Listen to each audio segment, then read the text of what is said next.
Okey, dan seterusnya selepas kita berbicara berkenaan dengan perkara ini, kita juga ingin bawakan kepada anda untuk kita mengetahui keadaan cuaca untuk hari ini. Jadi tanpa buang masa, kita terus ke Map Malaysia untuk mengetahui keadaan cuaca untuk hari ini. Silakan.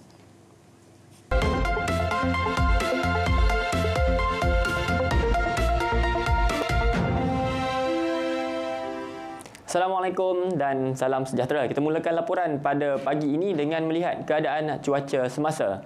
Imej radar menunjukkan keadaan cuaca yang cerah dan sebenarnya agak mendung pada pagi ini untuk kebanyakan negeri di sekitar Semenanjung, dengan hujan lebat kini berlaku di kebanyakan daerah untuk negeri Johor. Dan keadaan cuaca hujan lebat dari petir jangka akan turut memasuki ke Negeri Sembilan, Melaka dan juga Lembah Kelang, dan juga di kebanyakan daerah untuk negeri Terengganu dan juga Pahang bermula pada tengah hari nanti. Untuk tinjauan cuaca semasa bagi negeri Sabah dan Sarawak, cuaca hujan lebat dari petir dilihat turut berlaku di kebanyakan bahagian di sekitar pedalaman negeri Sarawak pada pagi ini, terutamanya di sekitar kawasan pedalaman Kapit, pedalaman Betung dan juga di kawasan pedalaman bahagian Kuching. Cuaca ini jangka akan beransur reda menjelang lewat pagi nanti. Untuk negeri Sabah, cuaca adalah cerah dan baik di kebanyakan bahagian untuk negeri berkenaan bagi sepanjang pagi ini.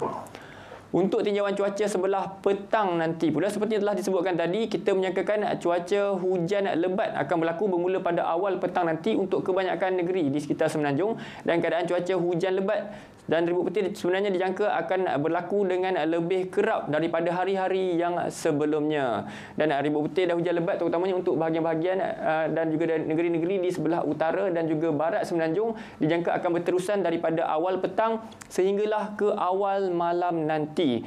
Untuk negeri Sabah dan Sarawak, ribut petir dan hujan lebat juga dijangka akan berlaku di kebanyakan bahagian, terutamanya di bahagian-bahagian di sekitar Kudat dan juga pantai barat untuk negeri Sabah, dan juga kebanyakan bahagian untuk negeri Sarawak.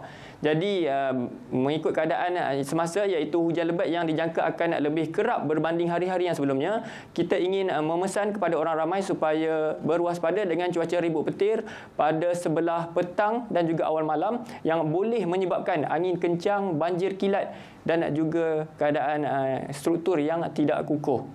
Baiklah, sekian dahulu info cuaca buat kali ini. Sebelum berpisah, kita lihat ramalan cuaca bagi bandar-bandar utama dan bacaan indeks pencemar udara di seluruh negara. Malaysia Madani, rakyat disantuni.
Ya, itu dia para penonton berkenaan dengan keadaan cuaca untuk hari ini. Jadi perlu untuk kita meninjau keadaan cuaca untuk mengetahui apakah antara perancangan dan mudahkan perancangan serta perjalanan kita. Baik, dan